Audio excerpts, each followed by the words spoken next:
Chile, y San Agustín, Perú. Pero además ahí donde además fue distinguido con el grado de profesor honorario. Su trayectoria de más de 35 años en el Poder Judicial, donde el cargo de juez de la Cámara Federal de Casación Penal, en la que fue elegido presidente, se unió con la investigación académica siendo secretario del Departamento de Derecho Penal de la Facultad de Derecho de la Universidad de Buenos Aires, investigador de la Universidad de Buenos Aires y del CONICET, y becario del Ministerio de Educación y Ciencia de España, donde completó sus estudios de doctorado y obtuvo el grado de magíster por la Universidad Autónoma de Barcelona.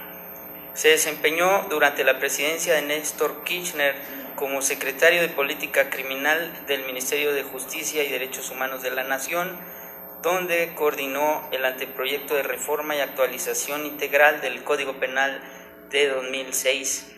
Es autor de numerosas publicaciones en el país y en el extranjero, entre los que se destacan en coautoría con el profesor Raúl Zaffaroni el Tratado de Derecho Penal, parte general, y el Manual de Derecho Penal, editados en Argentina, México y Brasil desde el año 2000 a la fecha.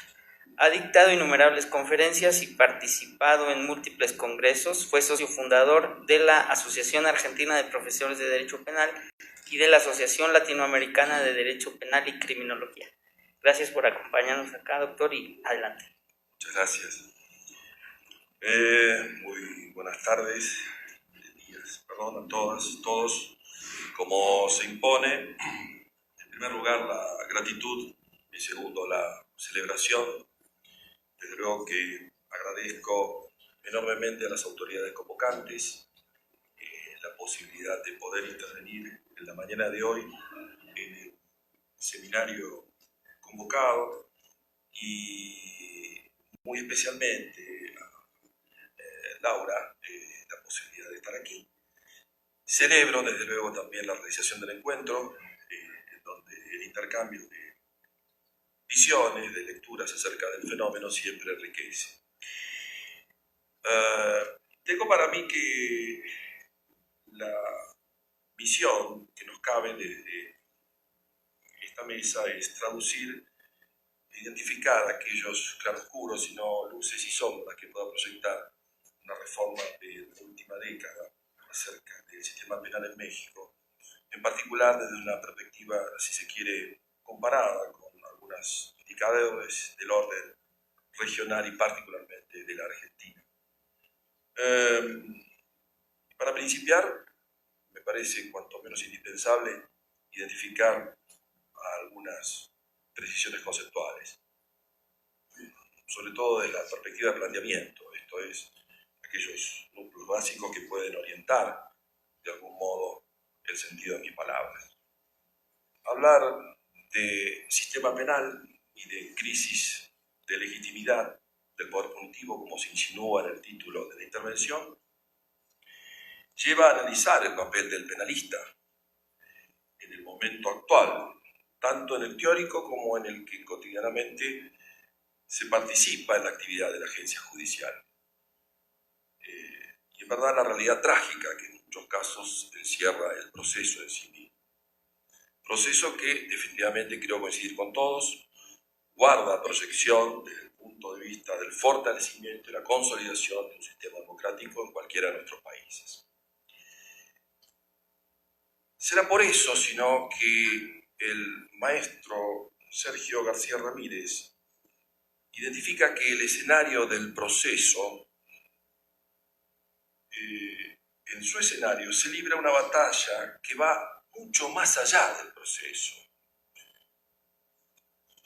Y desde esa perspectiva nos reúne el convencimiento de que el aporte de la academia a la clarificación discursiva puede facilitar la proyección de algunas decisiones estatales, de políticas públicas y particularmente de decisiones judiciales. Para principiar, diría, como muchos de ustedes, yo no provengo del procesalismo orgánico, diría, institucional.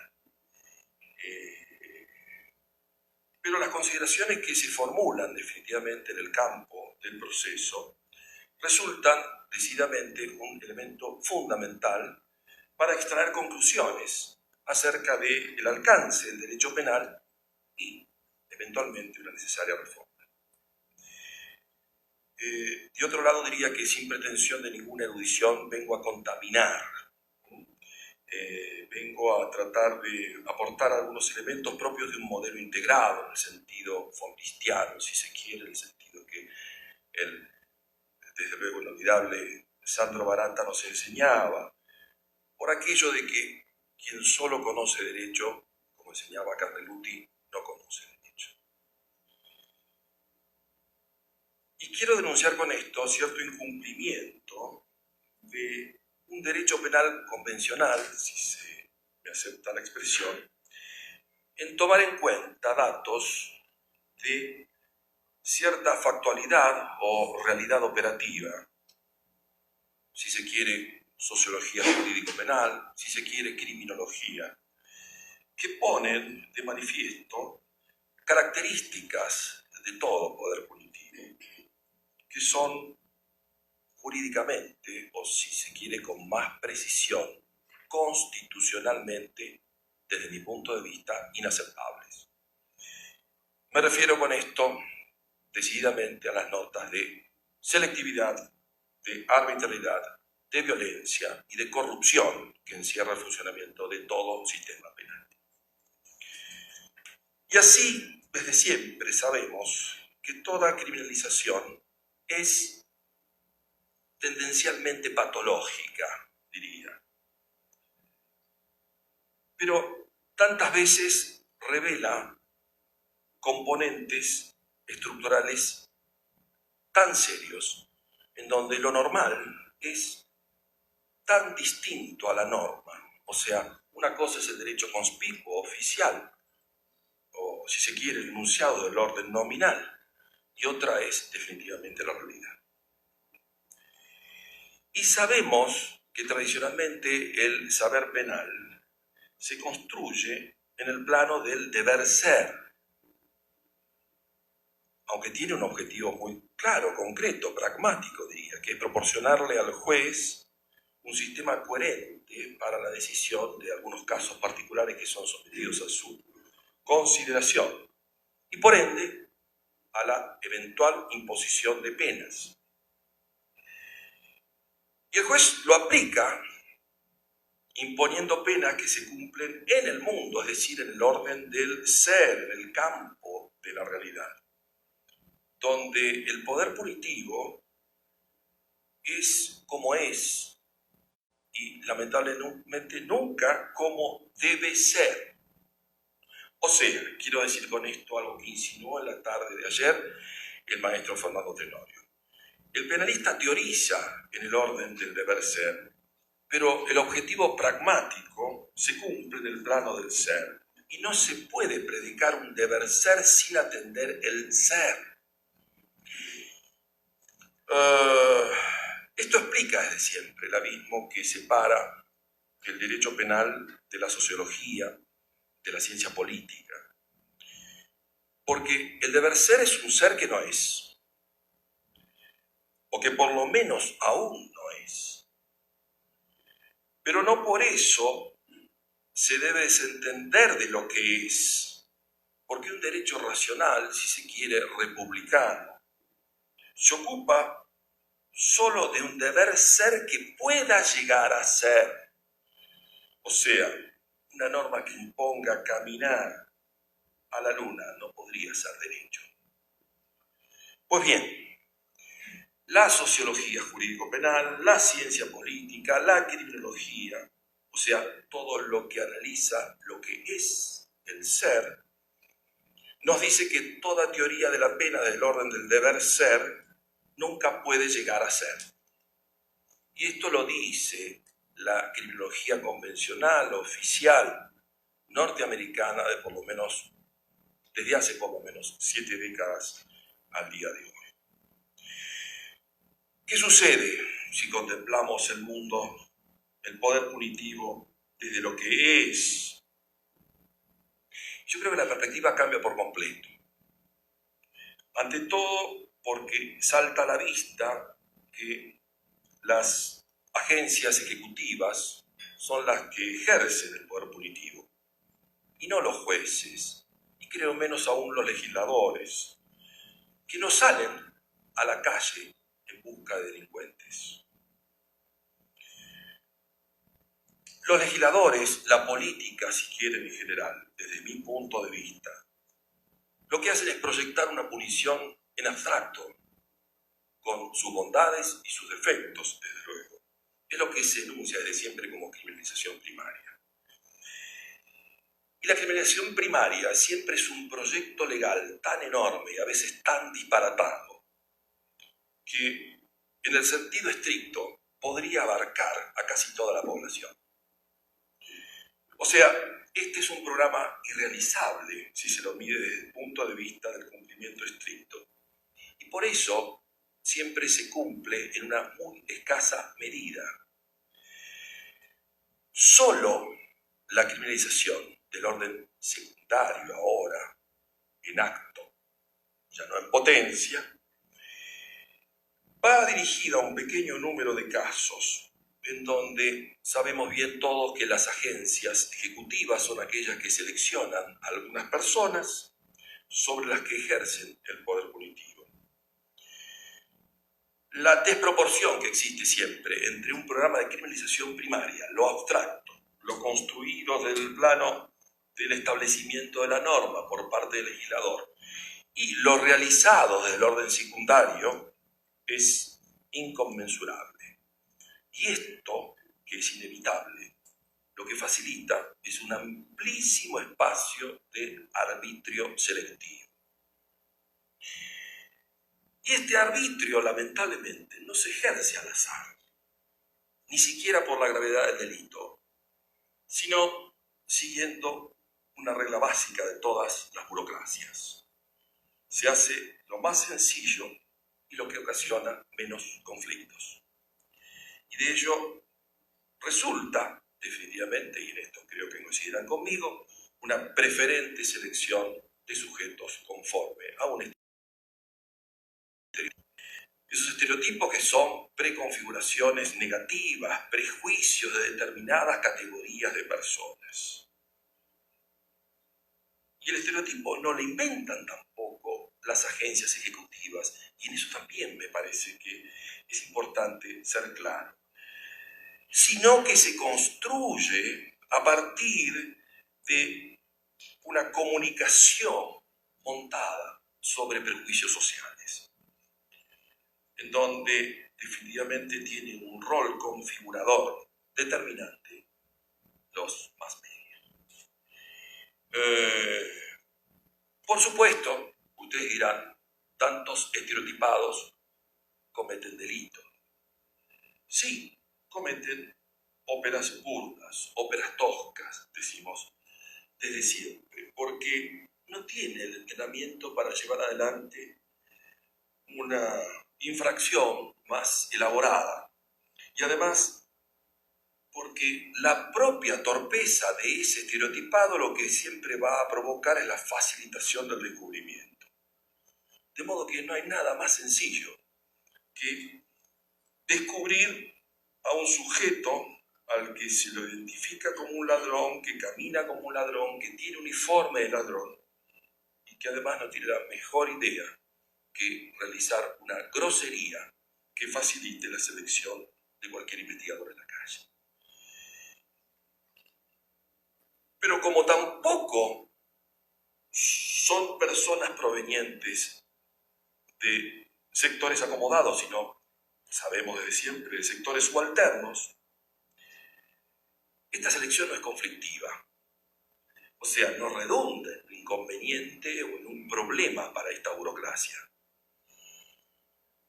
Y esto hace definitivamente, y con esto concluyo este capítulo por lo menos, que la selección que se lleva adelante a través de la criminalización secundaria recaiga con preferencia, mayoritariamente, sobre aquellos sectores lejanos del poder.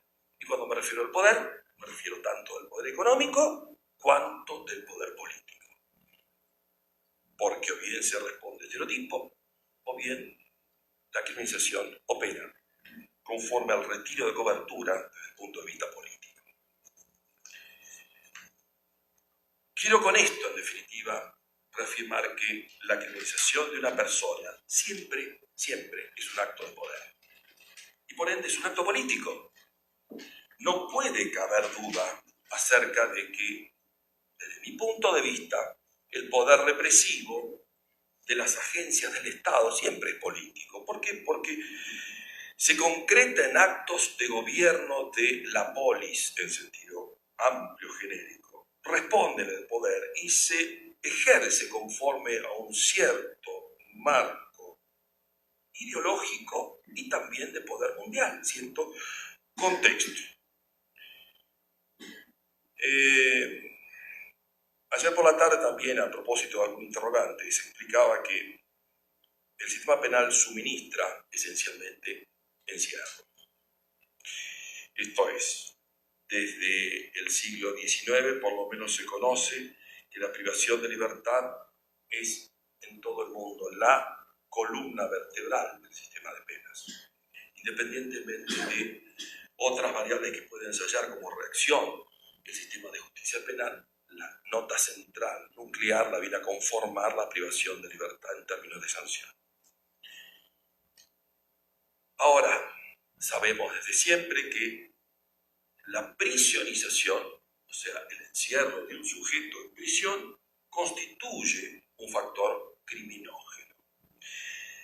Esto no lo vengo a descubrir yo, basta leer a Bentham, a Lombroso, Fondis, todos los congresos internacionales de derecho penitenciario, etc. Las penas cortas privativas de libertad, se enseñó desde siempre, no conducen a buen resultado. Y desde entonces, fíjense, sino que la condenación condicional, la probation, aparecieron como institutos que se originaron en ese reconocimiento. Vuelvo, no soy portavoz del obvio ni quiero serlo, pero se sabe que en definitiva la prisionización reproduce criminalidad, porque genera reincidencia al reforzar el rol de desviado. O sea, el ladrón etiquetado ladrón va a terminar introyectando, incorporando su condición de ladrón. Luego, aquella intervención del sistema penal por una desviación primaria, lamentablemente, genera otras desviaciones secundarias más graves. Por el fracaso que, lamentablemente, en el grueso de los casos, determina el encierro punitivo. Y en ningún país, ningún país con políticas medianamente razonables, diría, las infracciones menores se penan con prisión de cumplimiento efectivo. O sea, en cualquier país con una política razonable, diría, aquellos patibularios, si me permite la expresión, o sea, los autores de infracciones más severas, se enjaulan en cárceles. Luego, los infractores de delitos menores, no. Pero ¿qué sucede? En el medio quedan los autores de infracciones de mediana gravedad y, desde luego, también los molestos, a cuyo respecto no hay reglas fijas. O sea, que cada Estado define qué hacer con ellos. Y esa es la enorme masa en donde, en definitiva, se configura el ámbito de decisión política arbitraria de cada Estado. Ya no insisto sobre los autores de delitos más graves, que lamentablemente no se conoce otra reacción, por lo menos, más o menos irracional que el encierro, y aquellos autores de delitos menores. Luego, en el último cuarto de siglo, lo que evidencia cualquier funcionamiento del sistema penal es la opción en favor de más encierro y más largo encierro respecto de todas estas hipótesis.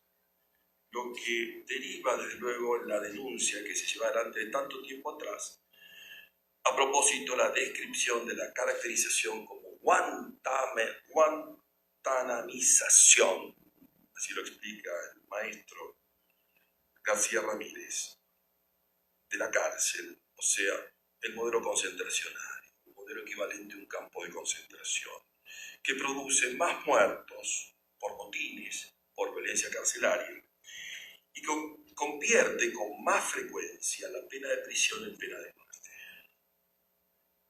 De hace un tiempo a esta parte, la expresión necropolítica o tanatopolítica carcelaria es casi un lugar común. O sea, la fábrica de muerte, que también fabrica criminales cada vez más graves y violentos en esta espiral ascendente. Vuelvo, insisto con la idea de que las tasas de prisionización, de encarcelamiento, no varían mayormente en razón de las penas previstas en los códigos penales, sino en función de disposiciones procesales que amplían o limitan el encierro cautelar o la prisión preventiva en toda esa franja intermedia.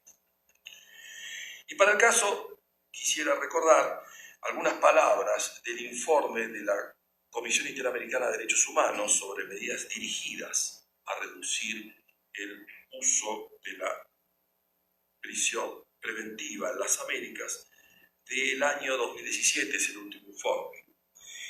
La Comisión consideró que por lo menos eran estos los factores y los desafíos que enfrentan los estados al tiempo de reducir el uso de la prisión preventiva por las consecuencias perniciosas que encierra. En primer término, A señala las políticas criminales que proponen mayores niveles de encarcelamiento como solución a la inseguridad ciudadana constituyen definitivamente un obstáculo.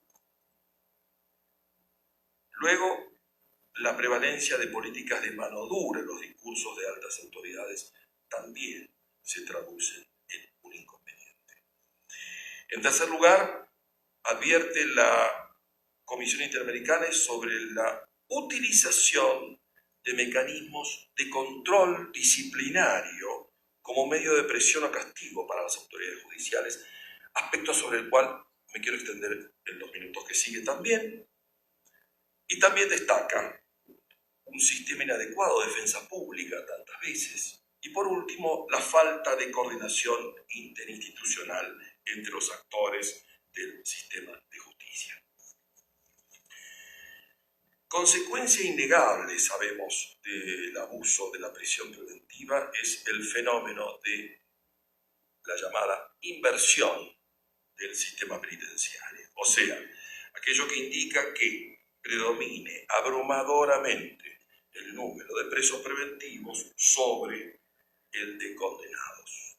Luego, el funcionamiento del sistema penal es del orden cautelar y podemos definir el sistema penal como un sistema penal cautelar. Advierto sobre este pasaje tanto cuanto se dijo en intervenciones anteriores acerca de la reforma de días pasados de la prisión preventiva oficiosa del artículo 19 constitucional y sus efectos. Y ahora voy a arrojar algunas consideraciones sobre este aspecto. Si partimos de algunos datos oficiales, confronté algunos análisis estadísticos, voy a detallar después cuáles son las fuentes, que 5 de cada 10 presos no está condenado, sino sometido a una medida cautelar, esto es una prisión preventiva. Se sabe por estudios realizados que de esa cifra de los 50, entre el 20 y el 25% podrá resultar absuelto o sobreseído. O sea que se halla en prisión por nada y para nada. Por mucho que se usen eufemismos, nadie puede negar que la prisión preventiva es, por vía de principio, una pena. O sea, la persona que permanece privada de libertad 2 o 3 años y aún absuelto, tomará por chiste que se trata solo de una medida cautelar. La expresión medida cautelar, que es propia del proceso civil, tomada del proceso civil, constituye un claro eufemismo, que siempre el eufemismo es una forma de lenguaje encubridor, que es propio de todo poder punitivo, de modelo inquisitivo, ¿no? Ahora, lo que me cabe observar es que estas prisionizaciones inútiles, esto es, esta prisionización sobre ese 20-25% en forma de prisión preventiva, no es una excepción, porque alguien podría identificar esto como una anomalía muy tangencial del sistema, sino que es una práctica corriente y de altísima frecuencia, con lo que, lamentablemente, muchos jueces se protegen de los medios, de los políticos y a veces aún de sus propias cúpulas. En el año 2013 también la Comisión Interamericana de Derechos Humanos realizó un informe sobre el uso, yo diría abuso, de la prisión preventiva en las Américas. Y en el capítulo dedicado a México recordaba las expresiones del entonces presidente a propósito de la actuación del Poder Judicial. Ustedes la evocarán tanto mejor que yo, pero decía entonces el primer magistrado Calderón: no es que yo traiga algo contra los jueces, los aprecio, pero uno se cansa. Ahí hay un lío con impunidad. Dice que puede ser en nuestros órganos, pero yo creo que es el Poder Judicial. Dice, local, federal, tiene mucho que mejorar en este aspecto. Y este es un claro mensaje político de lo que tantas veces se dijo también en estos encuentros, en esta mesa, del fenómeno denunciado de la puerta giratoria. O sea, policía detiene delincuentes, los jueces los liberan, responsables son ellos. Pero cuidado, en este pasaje también el informe de la Comisión Interamericana identificaba algunas expresiones de la Procuraduría General de la República, entonces, ejerciendo presiones sobre este aspecto.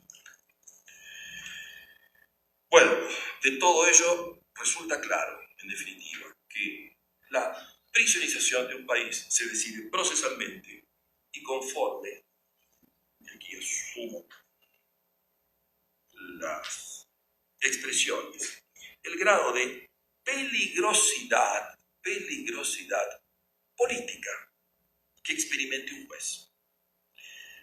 Lo que Raúl Zaffaroni da en llamar peligrosidad judicial.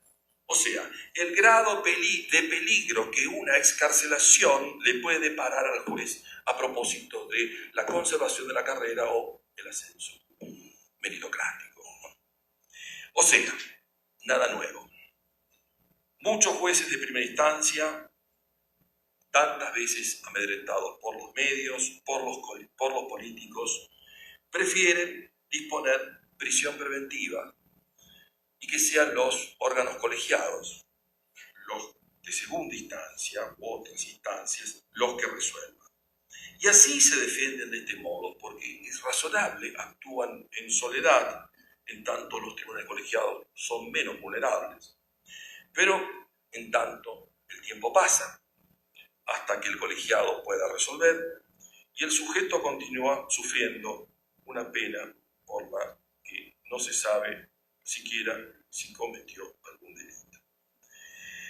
Esta prisionización sin causa de los presos por nada, en función de la peligrosidad judicial, creo que definitivamente no ha sido ni suficientemente estudiada ni suficientemente medida. Pero insisto, en algunas jurisdicciones del continente, en la región, subregión, si quieres, de América Latina, se estima entre el 20 y el 25% de los casos. Si pensamos en la totalidad de la población penal de México, me valgo de los análisis de INEGI 2018, de la Comisión Nacional de los Derechos Humanos de 2018, o sea, algo más de 200.000 presos, una ratio de más de 170, que supera, por cierto, el promedio de la ratio universal del mundo, que es de 144, tendríamos alojados algo más de 200.000 personas, y suponiendo un promedio bajo de encierro cautelar, o sea, un 50%, que todos estos sean preventivos, tenemos un total de 100.000 presos sin condena, de los cuales entre 20 y 25.000 serán presos por nada. 25.000 personas. Esto es metacautelar. Esto dejó de ser ya un anticipo de pena, como se dice, una pena anticipada. Esto lo llamaría definitivamente una medida de seguridad neutralizante. Y esto es propio del signo del tiempo, o sea, de la Inquisición neoliberal. Decía, habitualmente pobres, molestos, descartables. La cárcel, en términos de vertedero humano, como denuncia Zygmunt Bauman. Ahora, no sé si tengo mucho tiempo más, pero sobre las precisiones de los informes de la Comisión no quisiera ahorrar dos pasajes que tienen que ver también con el uso o abuso de la prisión preventiva. En el 2013, en el informe del 2013, se habló ya no solo de los costos humanos, sino de los costos financieros de la prisión preventiva. Y en el capítulo dedicado a México es interesante el análisis, porque se habló en equivalente con 92.000 presos preventivos de, en principio, 446 millones de dólares o 750 millones de dólares, en un costo total, en un análisis total de costos. Lo que le lleva a un especialista, muy interesante me parece la nota al pie sobre el informe, Cepeta Lecauna, que dice en definitiva que con el gasto anual en concepto de reclusión preventiva a nivel nacional, para entonces el pie de imprenta de ese trabajo es 2009, dice podría cubrirse 11 años y medio del Programa Nacional de Abasto Social de Leche, y así sigue sugiriendo algunos indicadores del modo de comparar el costo ya no solo humano, social, sino también económico del encierro cautelar. Ahora ya para finalizar o adentrarme en el último segmento de la intervención, ¿cómo opera desde el punto de vista de algunas reformas, sobre todo en el hemisferio, la forma de disminuir el porcentaje de presos sin condena? O sea, ¿qué se propone en los últimos años? Y esto también aparece inspirado en un modelo que reporta en junio ya de origen norteamericano, en donde se sugiere la simplificación procesal por vía del juicio exprés o juicio por flagrancia. Esto es la identificación solo de aquel material probatorio reunido durante la etapa preliminar, durante la instrucción. No hay juicio. O, definitivamente, se trata de extorsionar al preso para que negocie con el fiscal y acepte una pena como forma de condenar a todos, en definitiva, sin juicio, a través del modelo de lo que se llama plea bargaining, negociación, o entre nosotros, juicio abreviado. Yo diría que no hay juicio, sino condena abreviada. O sea, esto permite ver en definitiva que el juicio, que es la etapa central en el enunciado formal, nominal de los papeles, queda relegado a una instrucción que se apodera de modo decisivo de todo el proceso. Pero cuidado que esto no es solo un problema, digamos, de orden temporal, quién gana, si la instrucción o el juicio. Los datos que arroja la experiencia en la Argentina vienen a indicar que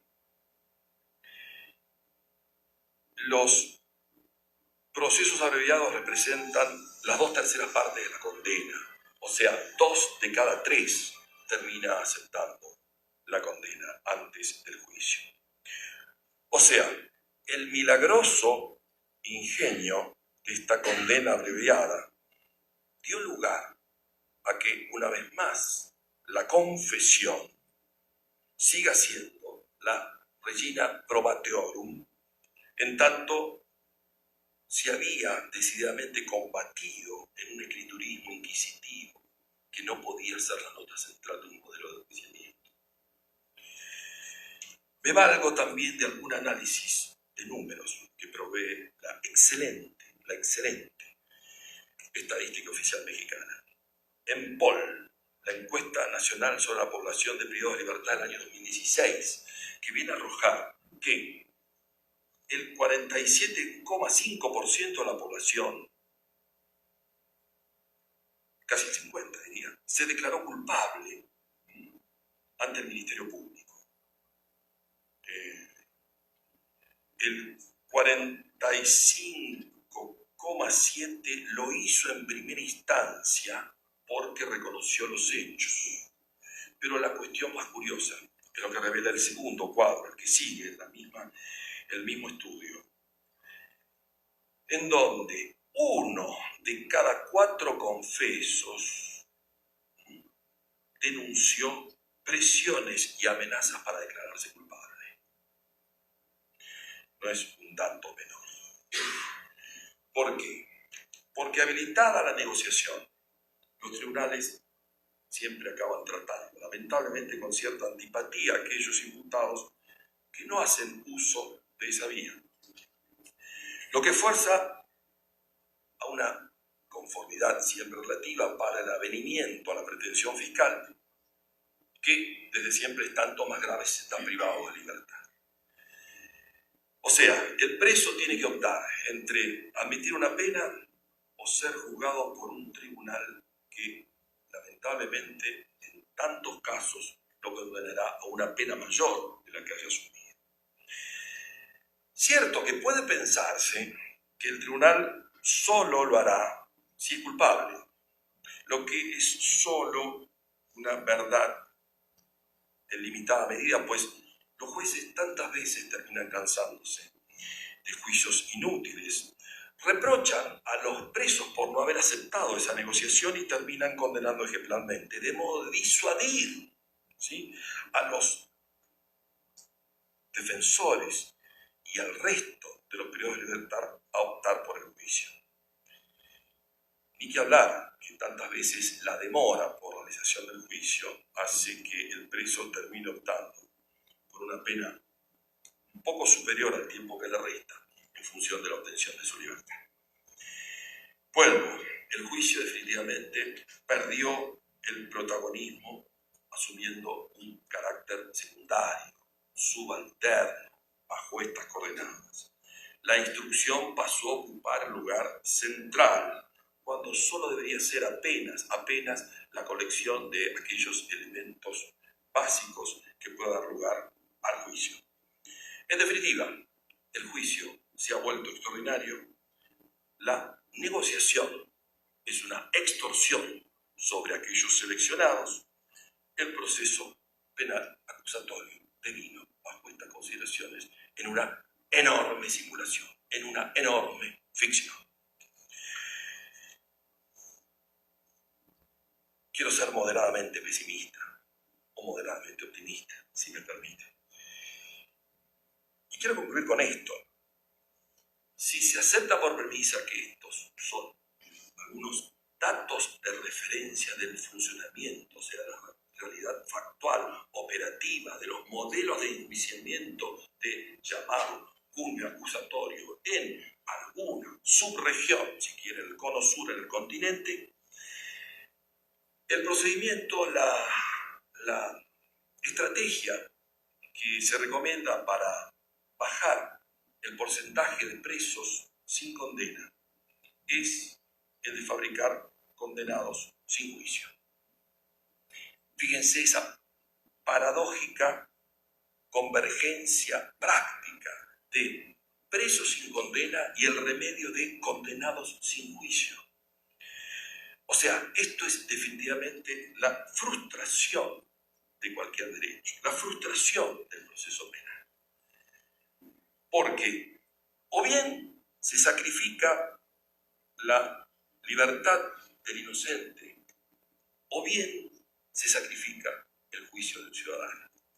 En definitiva, siempre pierden los derechos humanos, siempre pierde el hombre siempre pierde el derecho.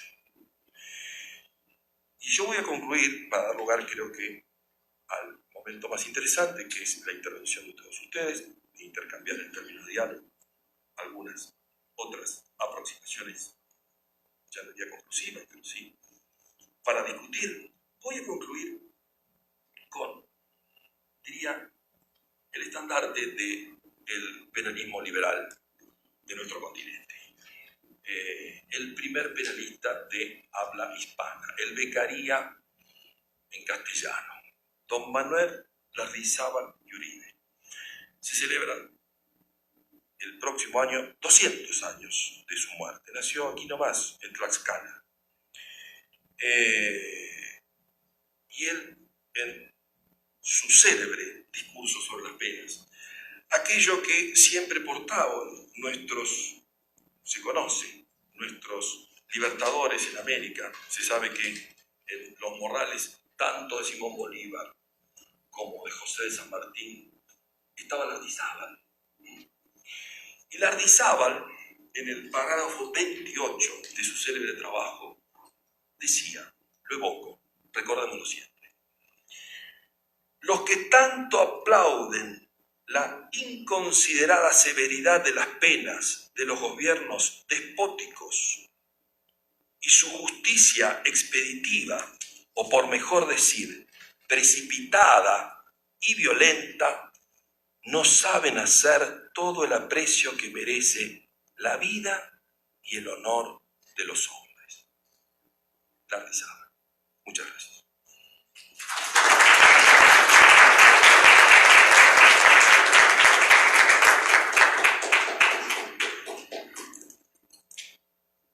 Ahí vamos a pasar el micrófono para que, si alguien quiere hacer alguna pregunta.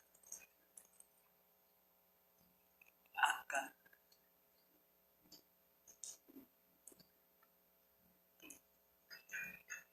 Doctor, buenos días y un honor poder estar acá para escucharle.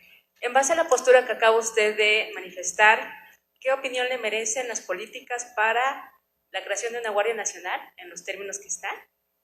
Y una segunda sería, pues igual, ¿cuál sería su opinión respecto al aumento de catálogo de los delitos que van por prisión preventiva oficiosa?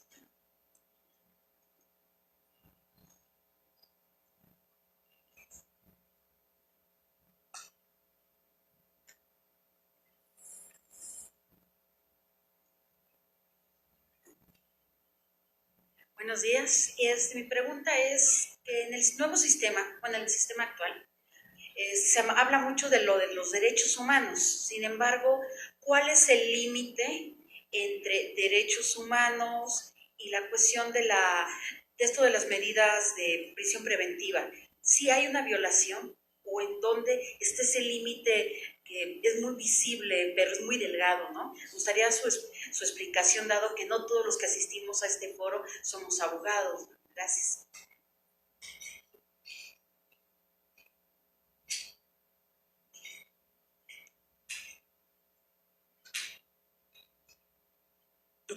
Doctor, buenos días.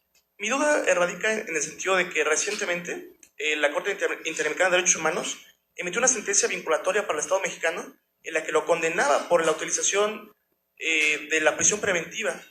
Y esta medida yo entiendo que es vinculante. Y ahora el Estado mexicano amplió el catálogo de delitos. Yo quisiera saber de qué manera se va a ejercitar este carácter vinculante de la sentencia que condenó a México por el uso de la prisión preventiva, doctor. Muchas gracias.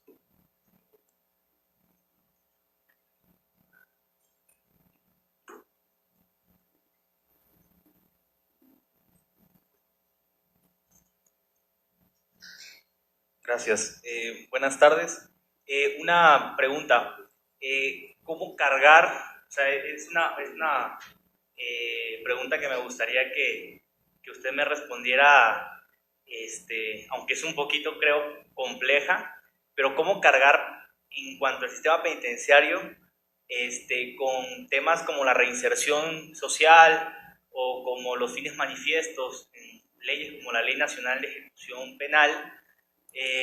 Particularmente en la reinserción, tomando en consideración que desde el siglo XVII, XVIII, se ha comprobado que pues la reinserción social y el sistema penitenciario, sobre todo la reinserción social, no existe y el sistema penitenciario está diseñado precisamente para funcionar contrario a lo que realmente manifiestan las normas. Buenos días. Mi duda es qué hacer desde los ámbitos académicos, institucionales. O sea, ¿cómo manejar esto que viene tratando? Usted habló mucho de la prisionización, que ya se ha escrito mucho sobre esto, ya se conoce la prisionización y sobre todo en el caso que me interesa particularmente porque he trabajado con policías, la policización, que habla el doctor Zaffaroni también, ¿no? Son cosas que ya se conocen, que ya se han escrito muchísimo sobre esto, que se conocen no solo ahorita, sino desde hace mucho tiempo, y seguimos con leyes, ¿no? Seguimos con leyes que dicen una cosa cuando realmente sabemos que se hacen otras. Además se sabe, como lo dice el doctor Zaffaroni, que por ejemplo en el caso de las policías, este género seguridad pública, como se llama aquí en México, es uno de los que tiene mayor presupuesto, ¿no? O sea, hay mucho presupuesto para la seguridad se convierte en lema político cada sexenio en este país y sabemos que existe el proceso de prisionización y policización, ¿no? Entonces, ¿qué es lo que pasa con la academia, con las instituciones, que esto se sigue reproduciendo y se sigue manteniendo? Muchas gracias.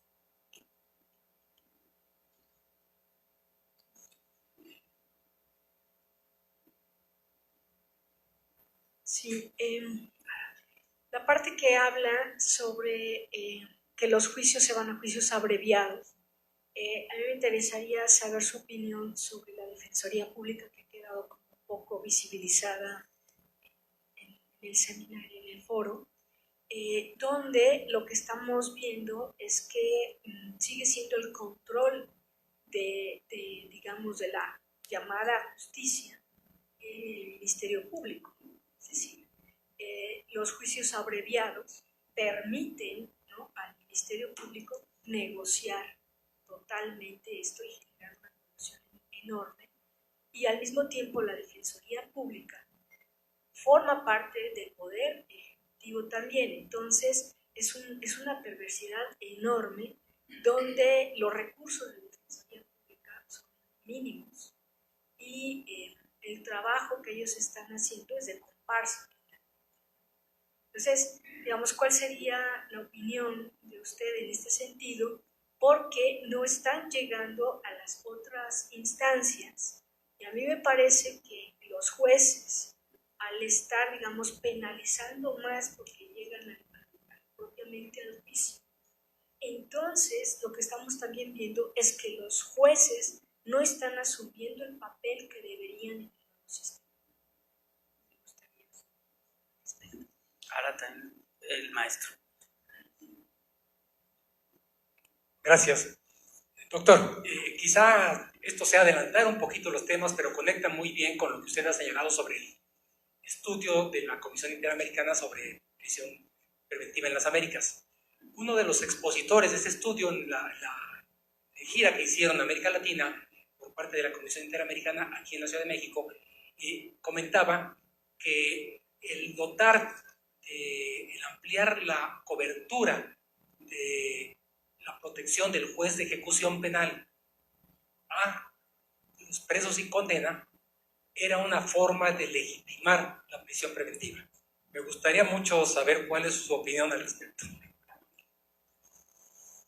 Otra vez puras preguntas facilitas, doctor. Adelante. Muchas gracias a todos por la intervención. Me voy a transformar en una suerte de ius publicum respondente. Creo que eso habilita a que Laura promueva quizás la celebración de futuros nuevos encuentros, si son inmediatos mejores, para abarcar lo inagotable de esta pretensión. Desde luego que no sé si puedo y debo siquiera insinuar, ensayar en términos de clarificación algunas de las precisiones que me cupo decir y en cualquier caso si me mal expresé, a lo mejor lamento si no se interpretó del todo bien. Siento coincidir con todos los que participaron en la preocupación en torno a un problema nodal que tiene que ver con el funcionamiento del sistema penal y cautelar, luego la prisión preventiva. O sea, el quid de nuestro sistema penal pasa por el encierro cautelar que definí en definitiva como aquella medida de seguridad neutralizante. ¿Cómo limitarlo? ¿En qué relación pone en contradicción las directrices del sistema de protección interamericano? Sistema que, desde luego, desde el punto de vista de la superlegalidad del orden internacional, constituye un modelo jerarquizado de fuentes constitucionales internacionales un imperativo. O sea, ese es, por de pronto, el punto de partida, el presupuesto. Las decisiones se aceptan y se cumplen. Bajo ese orden, evidentemente, aparece cierta riña, contradicción con las modificaciones de la reciente reforma constitucional. ¿Hasta dónde se puede ampliar los términos de la prisión cautelar, precisando, ¿no?, los alcances que tiene el informe y la condena que resulta de la sentencia? La sentencia no viene sino a recordar algunos estándares que eran clásicos por parte de la Corte Interamericana. Peirano, Basso, Bayarri, Pantano. Es decir, eso está estandarizado desde tanto tiempo. Lamentablemente los estados regionales no lo aceptan, no lo cumplen. Desde el orden infraconstitucional o desde el orden interno, creo yo que los mejores recaudos para mantener acotado el instituto de la prisión preventiva, ya que es definitivamente la evaluación del riesgo de procesal, esto es ni más ni menos que el peligro de profanación o de entorpecimiento durante la etapa probatoria, es una revisión permanente, ¿no?, sino semestral, tanto más se pueda, de modo entonces de actualizar las condiciones de la evaluación de ese riesgo, de esos indicadores de peligrosidad procesal de parte del sujeto, ya no la del sistema, o la del juez, de modo entonces de tratar de restringir el universo que conforma la prisión preventiva. Ahora, si acaso la intervención en este giro copernicano, que creo que produce, por lo menos del orden legislativo, el sistema penal en México, con la sanción de la ley federal de ejecución penal, si acaso la intervención del juez de ejecución trata de legitimar, homologar o aún expandir la prisión preventiva, yo no lo entiendo de ese modo, porque en rigor, maestro Sarre, Miguel, ese es el desideratum, diría, de la justicia de ejecución, del juez de vigilancia penitenciaria, porque recuerdo los célebres trabajos de los años 70 ya, el autor italiano, ya me viene a la memoria, en donde se planteaba esta suerte de contradicción, como un juez que velará por las garantías y el cumplimiento de los derechos en el orden penitenciario, viene a homologar la prisión, viene a convalidar un estado de cosas, aún en la etapa ejecutiva, en el sentido de la tipología efectiva del cumplimiento de pena, tanto desde el encierro cautelar, previamente, ¿no?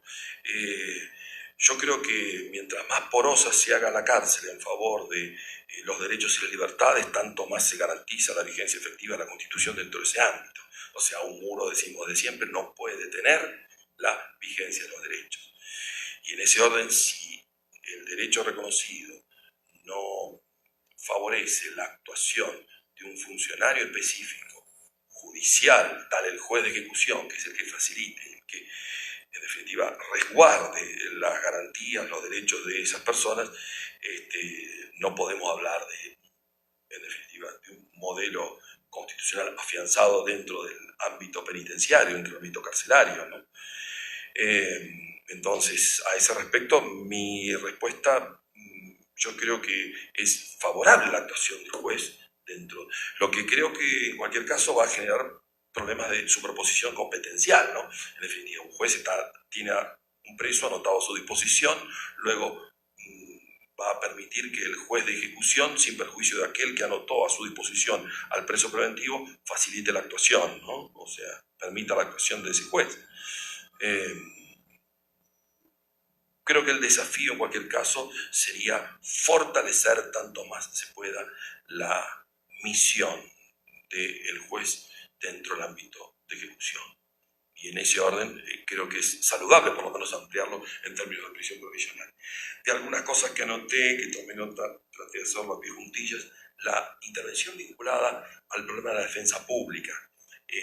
Sí, lamentablemente la defensa pública es el convidado de piedra, lamentablemente en todos los esquemas de reforma de los modelos de enjuiciamiento, si acaso no se asume que tiene que ser parte integrante de un ministerio público, pero de otra naturaleza, que no puede fusionarse, mucho menos con la administración, tampoco con el Ministerio Público Fiscal, que en ese par conceptual que significa una regla básica que conforma un acusatorio, que es la igualdad de armas, traduzca su poder en términos de equivalencia, ¿no?, con la del Ministerio Público Fiscal, en términos de metagarantía. Se dice desde siempre que el derecho a la defensa, ¿no? Entonces la garantía institucional del derecho a la defensa es la defensa pública.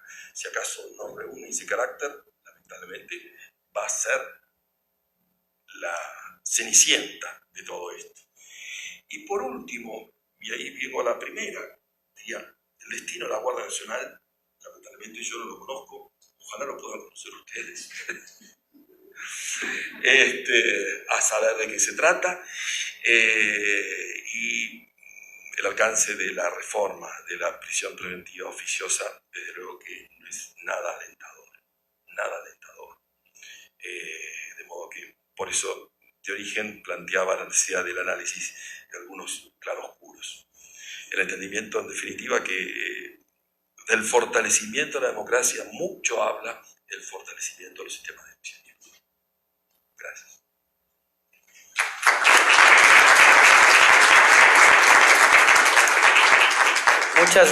Muchas gracias, doctor, por tan valiosas aportaciones. Oigan, a continuación les quiero pedir si tomamos un descanso de 10 minutos y otro favor. A la gente que está hospedada tiene que hacer su check-out, su salida, para que aprovechen los 10 minutos, porque si no, a las 12 es el límite. Entonces, si quieren hacerlo de una vez, pues sería fabuloso. Gracias.